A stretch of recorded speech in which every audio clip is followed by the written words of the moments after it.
नमस्कार विद्यार्थी मित्रांनो, आज आपण आपल्या पाठ्यपुस्तकातील 15वा जो लेसन आहे खरा नागरिक. खरा नागरिक म्हणजे काय तर ट्रूथ सिटीजन्स. त्याचे लेखक आहेत सुहास बारटक्के. यांचा जन्म 1955. आता लेखकाविषयी आपण माहिती घेऊया.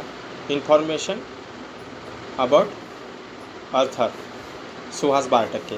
प्रसिद्ध लेखक आहेत, फेमस लेखक आहेत, पत्रकार, वडापाव, कोकणातल्या आडवाटा, कोकणातील देवालय म्हणजे मंदिरे, टेम्पल्स, कोकण निसर्ग या सात मयुराची इत्यादी त्यांची पुस्तके प्रसिद्ध.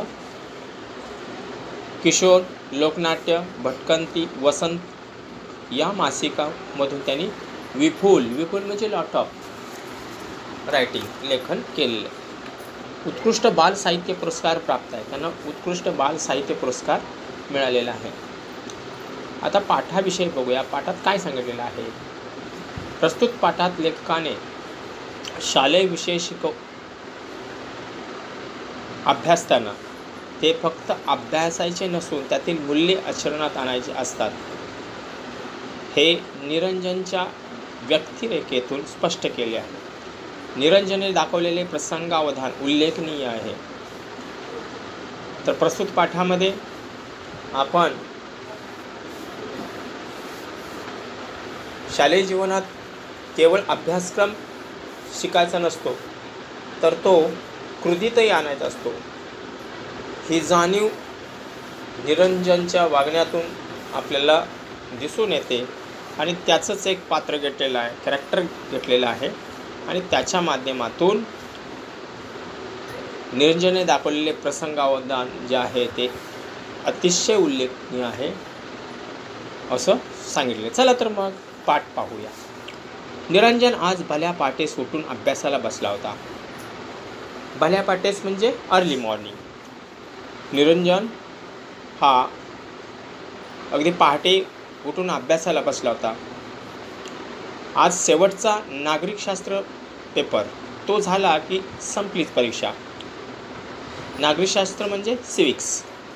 तर शेवटचा हा सिविक्सचा पेपर संपला की परीक्षा संपलीच, म्हणजे एक्झाम फिनिश हो गया.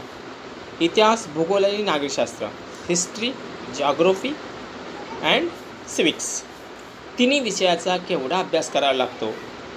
त्यात हे नागरिकशास्त्र जरा अवघडच आणि याच्यामध्ये इतिहास, भूगोल, नागरिकशास्त्र म्हणजे सिविक्स हे फारच अवघड, व्हेरी डिफिकल्ट. पुढे पाहूया. पहाटेची सकाळची वेळ अभ्यासाला योग्य असते.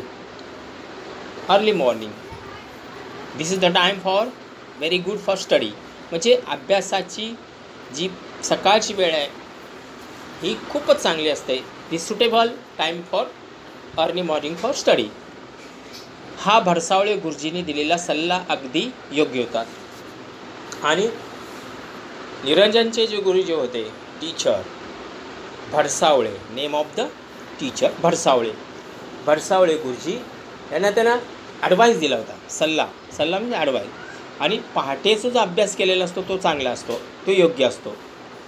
सकाळच्या टवटवीत आणि प्रसन्न वातावरणात अभ्यास खूप छान होतो. आणि सकाळचं जे वातावरण असतं ते एकदम प्रसन्न आनंददायी वातावरण असतं आणि अशा वातावरणामध्ये आपण जर अभ्यास केला तर तो खूप छान होतो. शरीरही पुरेसा विश्रांतीमुळे ताजंतवानं बनलेलं असतं आणि आपण नुसतंच झोपेतून शरीराला विश्रांती दिली असते. We are given the rest for our body. आणि अशामुळं आपली जी शरीर असतं ते ताजंतवानं बनलेलं असतं आणि प्रसन्न वातावरणामुळे मनही अभ्यासात चटकन लागू शकतं. आणि सकाळच्या वातावरणामध्ये एकदम आनंददायी वातावरण असल्यामुळं आपण अभ्यासात स्टडीमध्ये कॉन्सन्ट्रेट होतो आणि हवे सुखद गारवा असतो. सकाळचा जो गार हवा असते, हवा पण एकदम थंडगार असते, सुखद गारवा असतो. दुरून एखादी भूपाळी किंवा रेडिओवरचं आवडतं भक्तिगीत ऐकू येत असतं. आता याच्यामध्ये सकाळच्या वेळेला तर काय असतं, चांगलं वातावरण असतं, अभ्यासाला पूरक असं वातावरण असतं. आणि याच्यामध्ये ज्यावेळेस आपण अभ्यास करतो, भूपाळी म्हणजे काय तर मॉर्निंग प्रेयर असते. याच्यामध्ये आपल्याला एकदम खूप छान वाटतं. आणि रेडिओवर जी भक्तिगीत म्हणजे काय तर रिलिजियस सॉन्ग और डिवोशनल सॉन्ग असतात. अशा प्रकारे हे असे गाणी ऐकू येत असतात. ते नसेल तर पक्ष्याचं, आणि हे जर नसेल तर पक्ष्याचा सुमधुर संगीत साथीला असतं. पक्षी किलबिल करत असतात, त्यांचे आवाज करत असतात. अशामुळं पहाटेचं वातावरण हे खूप चांगलं असतं. अशा आल्हाददायक वातावरणात संस्कृतचा एखादा श्लोक चटकन पाठ होतो. Sanskrit name of the subject. Sanskrit आहे का काय विषय आहे, आणि त्यातील एक श्लोक, 1-2 लाईन त्या चटकन आपल्याला पाठ होतात, म्हणजे रीड होतात. एरवी न कळलेलं गणित चटकन कळतं, आणि आपल्याला जे गणित कळालेलं नसतं ते पहाटेच्या वेळेस आपल्याला चटकन कळतं. त्याची रीतही लक्षात येते. आणि अशा प्रकारे ते कशा पद्धतीनं आपण करू हेही आपल्या लक्षात येतं. हा निरंजनचा अनुभव आहे. त्यामुळे भरसावळे गुरुजींचा हा सल्ला त्याला मोलाचा वाटे. आणि अशामुळं हा निरंजनचा अनुभव आहे, एक्सपिरियन्स आहे. त्यामुळं भरसावळे गुरुजींनी जो सल्ला दिला होता, जो त्याला ॲडवाईस दिलेला होता, तो त्याला खूप मोलाचा म्हणजे खूप किमतीचा वाटे. पुढं पाहूया. निरंजनची गुरुजींची अपार श्रद्धा होती. निरंजन जो होता आपल्या टीचरवर, भरसावळे गुरुजीवर खूप प्रेम होतं. तसं गुरुजींचंही निरंजनवर खूप प्रेम होतं. आणि त्याचबरोबर भरसावळे गुरुजी जे होते त्यांचंही निरंजनवर खूप प्रेम होतं. तो त्यांचा लाडका विद्यार्थी होता. निरंजन जो होता तो त्यांचा गुरुजींचा लाडका विद्यार्थी होता. कारण तो अतिशय प्रामाणिकपणे काम करायचा. का होता लाडका, तर तो अतिशय होनेस्टली तो काय करायचा, कुठलीही कामं करायचा. आणि अभ्यासही, त्या कामाबरोबर तो अभ्यासही करायचा. या जगात त्याचं असं कोणीच नव्हतं, या पूर्ण विश्वामध्ये त्याचं कोणीच नव्हतं. दूरच्या नात्यातल्या एका मावशीच्या घरी चिपळूण शहरालगतच्या एका उपनगरात तो राहायचा. दूरच्या नात्यातल्या लंबा रिश्ता था. और एक मावशी के घर चिपळूण, एक name of the city Chiplun शहरालगत एका उपनगरात, चिपळूणला लागून एक उपनगर होतं, तो तिथं राहायचा. गावापासून दूर डोंगराच्या पायथ्याशी हे मावशीचं घर होतं. आणि गावापासून दूर डोंगरापाशी हिल के नीचे उसके मावशी का घर था. आई वडील लहानपणीच वारले होते. त्याचे जे आई वडील होते निरंजनचे, ते लहानपणीच वारले होते.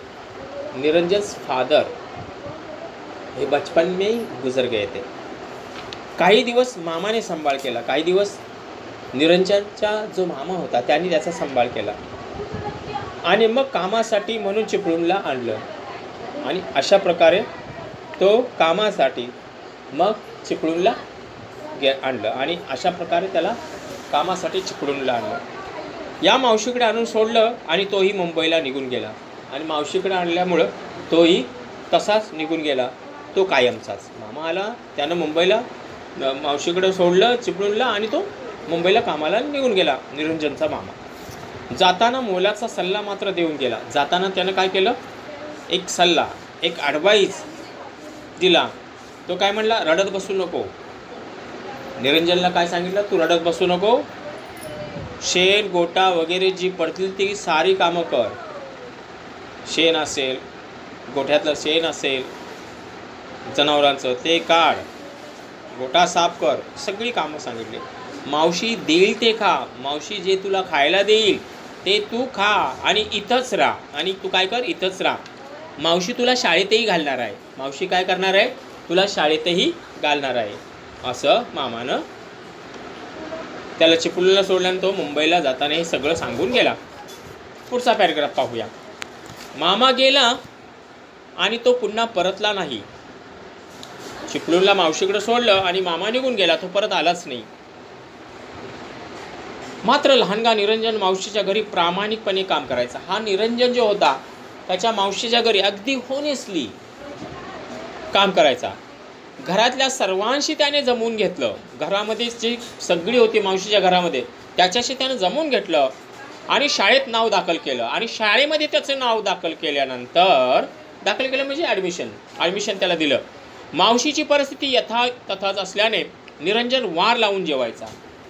आणि मावशीची परिस्थिती होती ती बेताचीच असल्यामुळं तो काय करायचा, वार लावून म्हणजे आपले जे आठवड्याचे 7 दिवस वेगवेगळ्या कुटुंबात तो पाहुण्याकडं काय करायचा, भोजन करायचा, वार लावून जेवायचा. पहिल्याच वर्षी त्याची अभ्यासातली प्रगती पाहून बडसावळे गुरुजींनी त्याला थोरा मोठ्यांच्या घरी वार लावून दिले. पहिल्या दिवशी काय केलं, त्याची अभ्यासाची प्रगती प्रोग्रेस पाहून बडसावळे गुरुजींनी जे त्यांची मोठे जे व्यक्ती घरी त्यानं काय केलं, वार लावून दिले. म्हणजे या ठिकाणी तू जेवायचं. दररोज एकाच्या घरी दुपारी निरंजन पाहुणा म्हणून जेवायला जायचं. दररोज काय करायचा निरंजन, प्रत्येकाच्या घरी गुरुजींनी सांगितलं होतं, थोरा मोठ्यांच्या घरी त्यानं वार लावून दिले होते गुरुजींनी.